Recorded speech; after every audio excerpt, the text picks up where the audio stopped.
Aujourd'hui, dans cette interview, j'interviewe un entrepreneur libre avec un parcours inspirant et vous allez voir, on peut sembler diamétralement opposés, mais en fait, on est très similaire avec Alexandre. Et aujourd'hui, je voudrais qu'il partage un petit peu les clés pour pouvoir se lancer, pour ceux d'entre vous qui veulent utiliser Internet pour avoir une plus grande liberté dans leur vie au quotidien, ainsi qu'une liberté financière. Alors, supposons que quelqu'un se lance sur Internet et qu'il démarre son activité. Quelles sont les raisons les plus communes d'échec? À quoi est-ce que les gens doivent faire attention? Quels sont les pièges qu'il faut éviter? Je pense que quand on est trop sûr de soi ou qu'on pense avoir raison, tout le temps, c'est pas parce que par exemple vous êtes un expert dans un domaine que le simple fait de savoir de quoi vous parlez va vous amener au succès. Parce que être expert quelque part, par exemple, et être entrepreneur sur le web, c'est deux choses totalement différentes. Attends, tu veux dire que c'est pas parce que je suis un mécanicien expert que quand je vais faire sur Internet des vidéos de mécanique, magiquement les gens vont venir d'eux-mêmes les regarder? Exactement, c'est bien ce que je dis. Parce que moi, j'ai pas mal de gens qui suivent mes vidéos, qui suivent mes articles et tout, et qui parfois doutent des conseils a priori parce que ça leur paraît tellement contre-intuitif par rapport à la manière dont ils conçoivent le fait de faire venir des clients qu'ils bug un peu.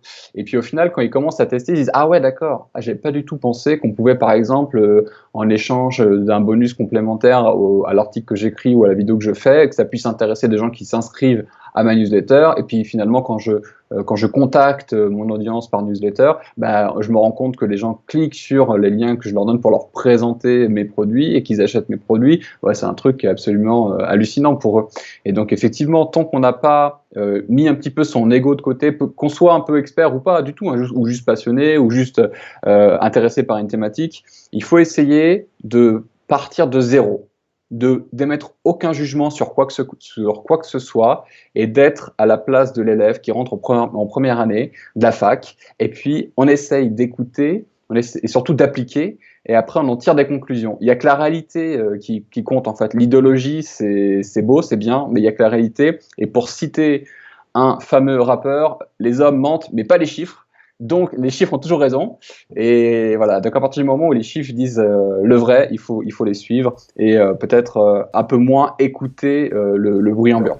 Donc, l'importance là de savoir se remettre en cause, en fait, en mettre en question et surtout de ne pas considérer que notre expertise sur une thématique est équivalente à 100% de chance de succès parce qu'en fait, il y a une autre expertise qui est à apprendre qui est celle d'un business en ligne. C'est une autre gamme de compétences et être juste le technicien qui sait faire la technique de notre secteur d'activité ne suffit pas pour pouvoir réussir. Il faut aussi apprendre la technique de faire le business en ligne. Oui, et c'est pour ça que tu sais qu'il y a les fameuses discussions des gens qui sont bons dans ce qu'ils font, voire excellents, et qui galèrent, et ces gens-là voient d'autres personnes dans le même concurrente ou partenaire, et voient ces gens-là au top. Ils se disent mais je comprends pas, je suis au moins aussi bon que cette personne, mais je suis tellement loin de ces résultats. Et ben c'est ce qui sépare les deux personnes, c'est cette mise en pratique et cette capacité à pas juger, à se remettre en question et à appliquer jusqu'à ce qu'on ait des résultats. Et là, on tirait des vraies conclusions. Et je me permettrais simplement de faire un ajout qui est la régularité. Le plus important, c'est pas de créer un contenu exceptionnel une fois tous les 10 ans, mais de créer du contenu de qualité tout de même, mais de donner un rendez-vous finalement à son audience une fois par semaine ou 2 fois par semaine ou une fois tous les 15 jours, même si c'est un peu light. Mais en tout cas, d'être là, parce que les gens vont vous attendre, les gens vont se dire quel sera le prochain contenu d'Alexandre, de Sébastien, et ils sont de créer une audience de fans tout simplement. Donc la régularité, en plus c'est comme le muscle, c'est comme faire du sport, il faut être régulier pour avoir des résultats. Alors, est-ce que tes conseils, parce que je sais que tu as déjà dans ton parcours, tu as influencé beaucoup d'entrepreneurs avant même de commencer à les conseiller professionnellement, et maintenant tu as conseillé pas mal d'entrepreneurs au travers d'une formation qui s'appelle aujourd'hui Biz Club. Est-ce que tes conseils s'appliquent à toutes les situations, tous les types d'expertise ou d'entreprise? À quel moment est-ce qu'il faut adapter? Alors, je pense que ça peut s'adapter à une grande partie des personnes qui ont des conseils à donner, de l'expertise, que ce soit par exemple le développement personnel, l'immobilier, les finances, le dressage de chiens. Enfin, à partir du moment où vous avez une compétence et que vous pouvez la transmettre, donc enseigner, et que vous pouvez l'adapter sous forme de conférences, de livres, de formations et même de produits physiques. Je suis même en train en ce moment d'aider ma femme qui a lancé un business donc de conseils en style pour les femmes dans une collaboration. Je l'aide dans une collaboration avec une créatrice en Angleterre sur un bijou. Et donc, elle va vendre à son audience. Donc, on peut aussi vendre des produits physiques.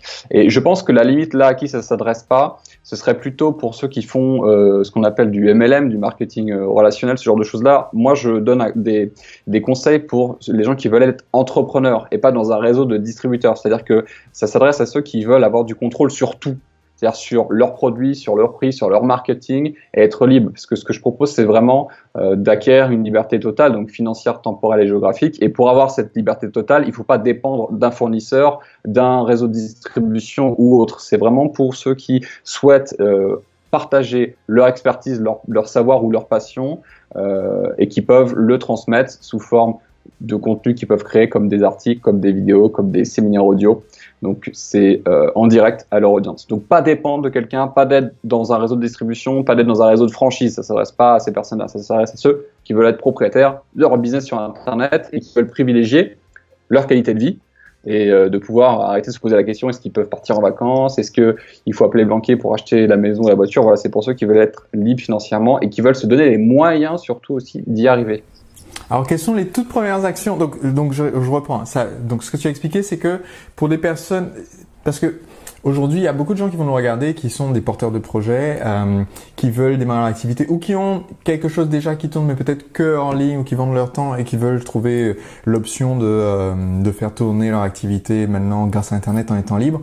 Et ce que tu as souligné, c'est que certaines des options qu'on peut voir en ligne ou que leurs proches peuvent mentionner ne sont pas des options qui rendent libre parce que si on est dans du MLM ou du marketing de réseau, si on est VDI, vendeur distributeur indépendant, en fait on est dépendant de la société dont on est en train de revendre les produits. Si on est franchisé, on est dépendant de la société qui nous donne la franchise. Alors que le but là, c'est de devenir libre. Et pour être libre, il faut maîtriser soi-même le produit parce que on l'a créé par exemple ou le service qui est vendu et à utiliser Internet donc pour le commercialiser. Alors quelles sont les toutes premières actions que quelqu'un devrait faire juste après avoir regardé cette interview? Quelle est la première réflexion à faire, la première action à mettre en place? Alors simplement, j'en profite pour préciser que j'ai même pas nommé les catégories de personnes à qui ça pourrait s'adresser, mais en gros c'est coach, formateur, auteur, thérapeute, voilà, indépendant. C'est pour les consultants par exemple, c'est ce genre de personnes.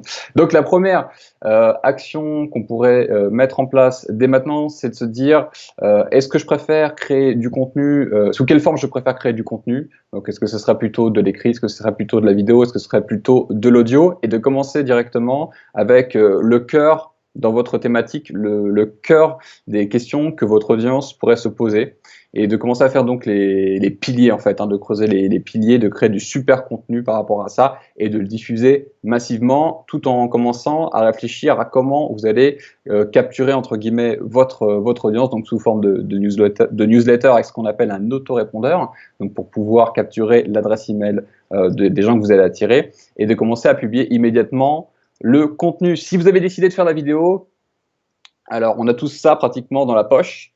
Vous achetez un micro que vous mettez dans la prise jack pour ceux qui n'ont pas la dernière génération et vous créez des vidéos tout de suite. Ça coûte rien, un micro filaire pour l'iPhone, je crois qu'il y en a pour 20 € ou 30 €. Il y en a un qui s'appelle Smart Lav Plus et l'autre Micro Boya.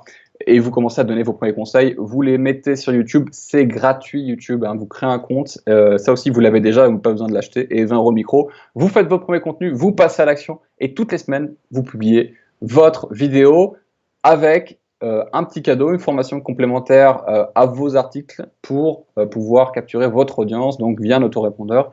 Et roule ma poule, quoi. C'est la première étape. Alors, pour mettre en application nos propres conseils, puisque la vidéo d'aujourd'hui, je vais la mettre gratuitement sur mon compte YouTube, je vais la mettre gratuitement sur ma page Facebook. Les gens qui vont nous regarder, donc, ils vont peut-être avoir envie d'aller plus loin. Et donc, je mets en application le conseil que vient de donner Alexandre, qui est d'avoir quelque chose à donner en complément, qui a une grande valeur pour que les gens puissent aller plus loin. Et ce que j'ai à proposer en complément, enfin, en l'occurrence, ce que Alexandre a proposé en complément, c'est, tu fais en ce moment une formation sur la forme d'un petit nombre de vidéos qui sont disponibles gratuitement sur ton site internet. Oui. Donc je mettrai le lien dans la description qui se trouve quelque part avec cette vidéo. Je vous mettrai le lien d'accès et que je vous recommande vivement. Est-ce que tu peux nous présenter en quelques mots justement cette formation que tu offres en cadeau en ce moment aux internautes? Avec plaisir. Alors, j'explique dans cette série de vidéos au tout début que aujourd'hui, au XXIe siècle, il y a une opportunité unique qui s'appelle Internet et que ça a complètement révolutionné non pas seulement notre économie, mais notre façon de vivre, notre façon de rencontrer les autres, notre façon de consommer, notre façon de réfléchir, et que dans dans ce changement radical, il y a des opportunités pour ceux qui savent les saisir, et donc on peut créer un business sur Internet. Aujourd'hui, nous sommes dans une société capitaliste, alors c'est pas une critique, hein, c'est simplement une observation, et dans une société capitaliste, le meilleur moyen de devenir libre, c'est de ne pas être dépendant d'un patron ou d'un CDI, donc c'est de posséder un business sur Internet dont le temps et l'énergie investis sont dissociés de vos revenus, c'est-à-dire que vous n'avez pas besoin de travailler 80 heures pour obtenir le rendement 80 heures. Parce que ce qui est bien, c'est qu'avec l'attraction d'Internet, avec l'inertie petit à petit, vous cumulez, c'est-à-dire que quand vous êtes salarié sur un dossier le lundi matin, vous mettez un dossier, le mardi vous travaillez, puis la semaine d'après, on balaye puisque ce que vous avez fait n'est plus valable, vous avez vendu votre travail au patron. Sur Internet, vous commencez le jour 1, jour 2, jour 3, jour 4, jour 4, et en fait, vous cumulez, et au bout de quelques semaines, quelques mois, quelques années, vous possédez un business qui vous rapporte, et vous n'avez plus besoin de travailler autant que ce que vous mettiez au début dans la machine. C'est ce que je commence à expliquer dans la série vidéo, je donne beaucoup de détails, et je révèle aussi mon système TAC pour justement générer une audience, générer du trafic, transformer en audience, puis en client.